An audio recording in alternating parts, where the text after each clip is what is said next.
Joining us for this home stretch is a Nigerian actor, director, producer, and storyteller whose work bridges continents and cultures.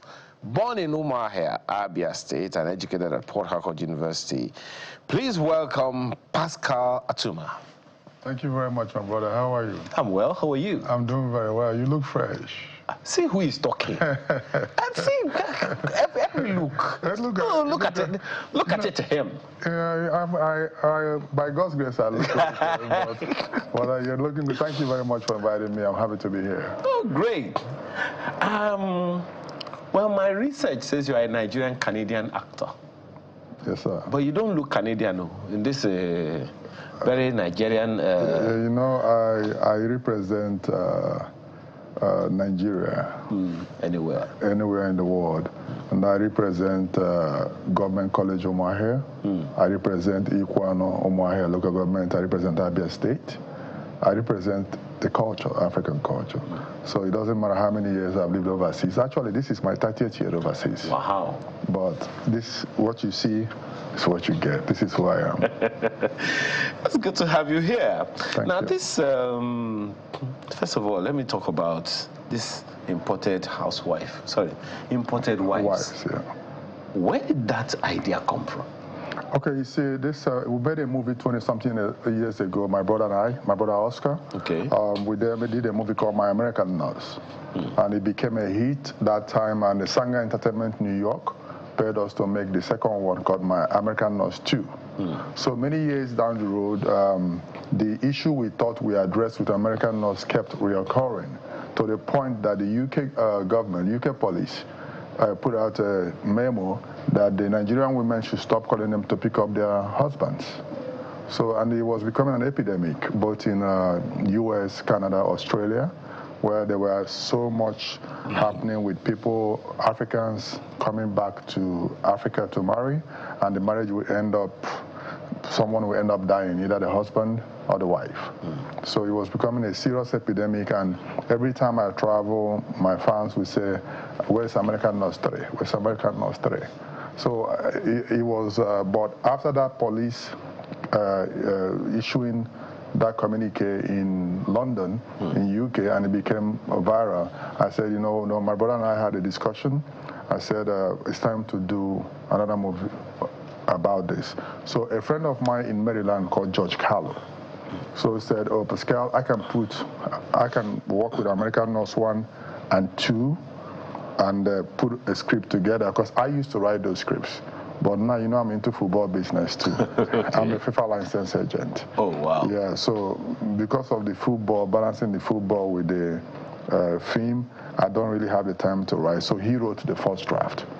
So when he wrote the first draft, so we had a series of discussions, and we said, you know what, we're not going to call it American Nurse 3 Reloaded. We said, let's make it a brand new film. Then we'll call it Imported Wives. And also, our target audience, our target is the global audience. Because the issue is not only happening to Africans. It's happening with Chinese. It's happening with Indians. It's happening with the Caribbeans.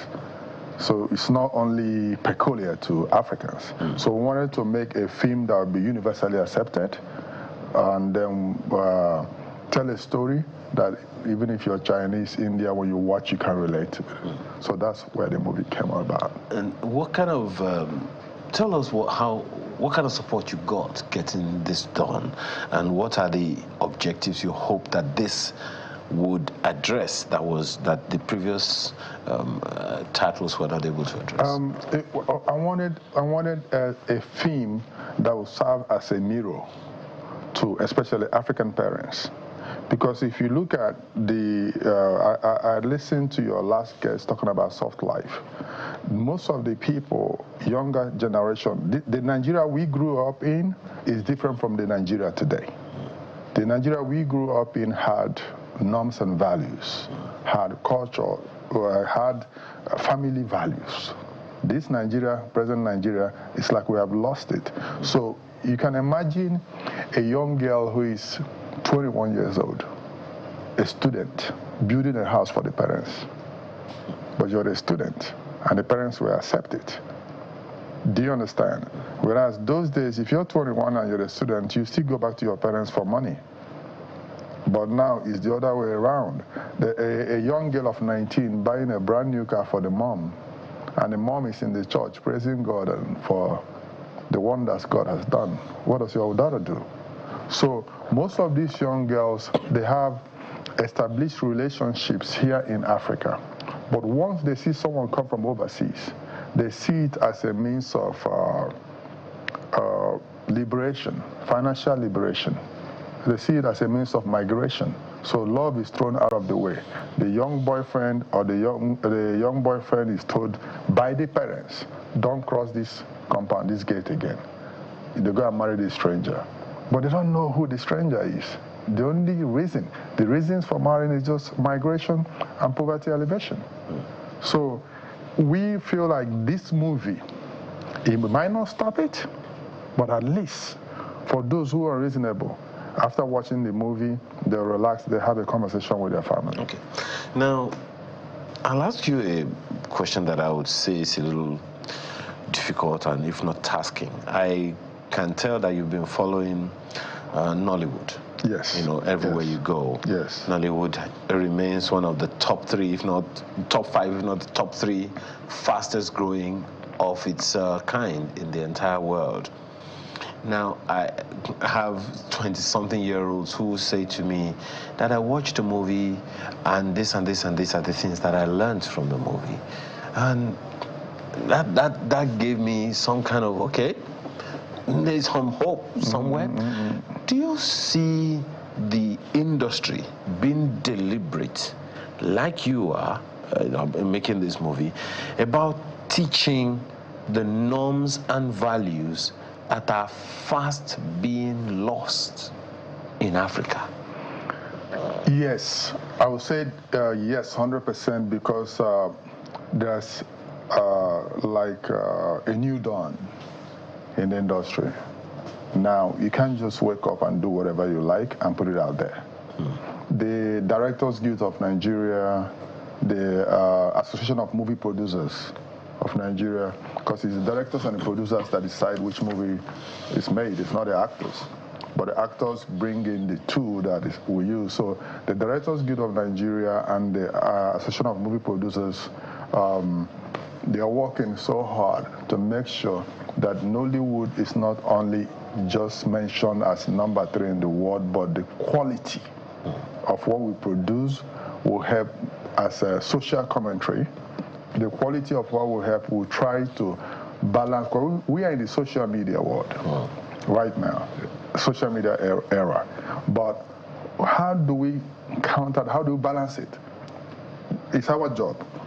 It's the responsibility of Nollywood to put out movies that will protect the African norms and values. Put out movies that will protect our family values. Put out movies that will protect our cultural values. Put out movies that will show the world who we are. Do you understand? So that's why I like the partnership going on now with the Directors Guild and the Association of Movie Producers. Because once those two stay together and say we are not going to put out any nonsense. For you to make a movie, you have to tell us why. Because yes, it's show business. It's show business. There's the show, there's the business, both of them must match. But in between that, what are you showing? Okay. What impact are you making? Now, that's a good one, and I'm hoping that, you know, your industry will follow through with that. But then there's also the issue, Pascal, of state sponsorship of some of these things. There are a good number of people, I mean, you would know, who say that Hollywood didn't become what it became by the sheer will of just the people in the industry. Excuse me. The state, the country, the nation has one contribution or the other to make. That is why you would always hear in most American movies, you know, God bless America is always winning. Every battle, America is always winning. The president never dies. The beast is always the most insulated vehicle and all. But here, it's kind of different. So, there are those who say it's because the country put some resources into that. Do you see a need for that, for the federal government, or even some states to say, we'll bankroll this movie, make a movie to sell Nigeria or to sell this state? Yes, but it starts with us, the filmmakers. We have to be structured. When we, like what I said, we're going back to the Directors Guild of Nigeria and Association of Movie Producers. So you don't think that there is enough structure now? The structure is coming together to where it should be now. So, and once this structure is together, then we can now approach the government to do what other governments are doing. I give you an example, Canada. Canada have what we call telefilm and Canada media funds. So every year, the government of Canada, they put out a certain amount of money. It's not loan, it's grant. If you're qualified, you come, you take it, you make a movie, but you must attach Canada, the flag, the maple flag of Canada to represent Canada. So the Nigerian government must step in. It's not only funding, policies too. The government have to make policies that will make the industry more attractive. If you go to the U.S., we have some states in the U.S. that are called the union states, and we have some states that are non-union states. So when we structure, when the DGN and AMP come together and structure the business the way it's supposed to be, we can make Nigeria a union state. When Nigeria becomes a union state in production, then it will now attract a lot of co-production treaties. Because once we have those co-production treaties coming in, then the government will now know too that we are serious. They need to step in, because you can't have a co-production treaty based on you and I. It has to be government to government. And you know, another thing is that the government, I will say this directly to the government, they think oil is the only source of income. Entertainment industry is huge. Film industry is big. Look at the music industry. So look at comedy. So I think they should look at the creative industry in its entirety and invest. Creative industry meaning including football.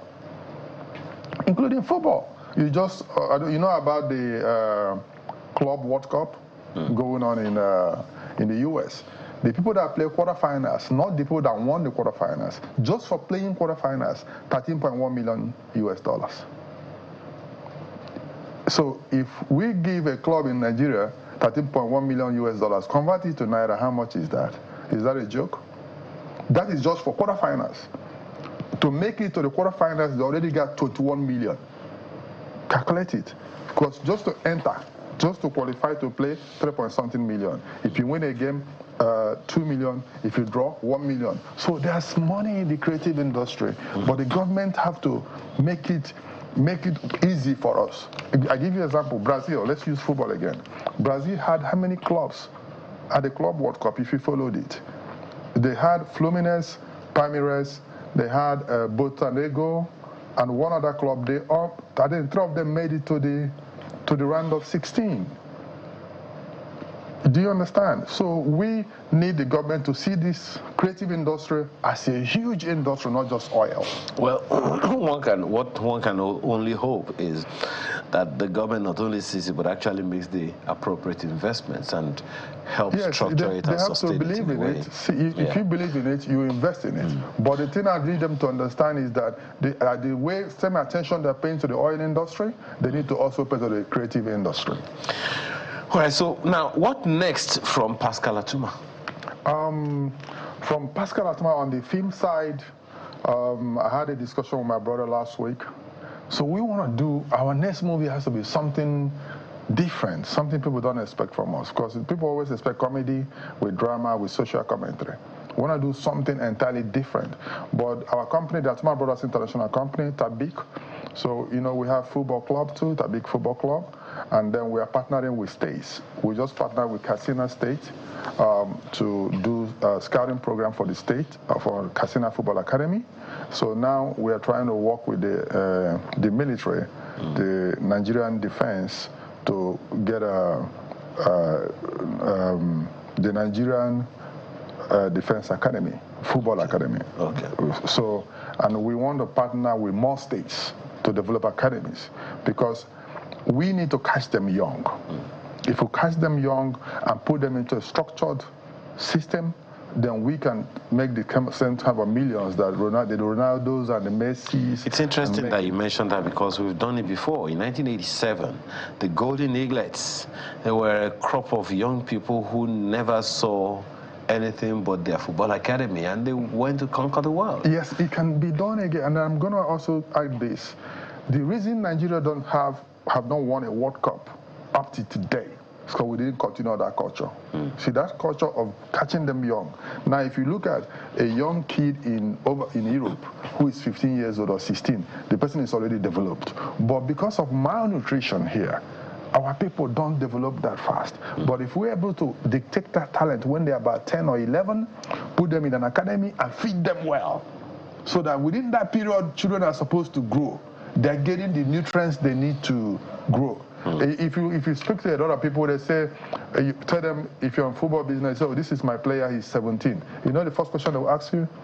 17, is that his football age or his real age? Because he's coming from Nigeria, he's coming from Africa. But in Europe, when they say Lamine is this, we all believe it, and you can see that the guy is that. Well, so academies will help us to do it. Especially, I pray that the military, the defense team will come together and build it, because from there we can change football. It's a matter of time. Yes, and from what you have said. Yes, I actually look forward to, I mean, since you say you and your brother, you're working at a new, something that's not expected of you. Yes. I haven't seen a Nigerian sci-fi movie. I'm waiting for one. So that's a task for you. Thank you so much for your time this morning. Pascal Atuma is a Nigerian-Canadian actor, director, producer, and storyteller. Yes, thank you very much. And shout out to my guys from Government College Omahia. Absolutely. All right, thank you.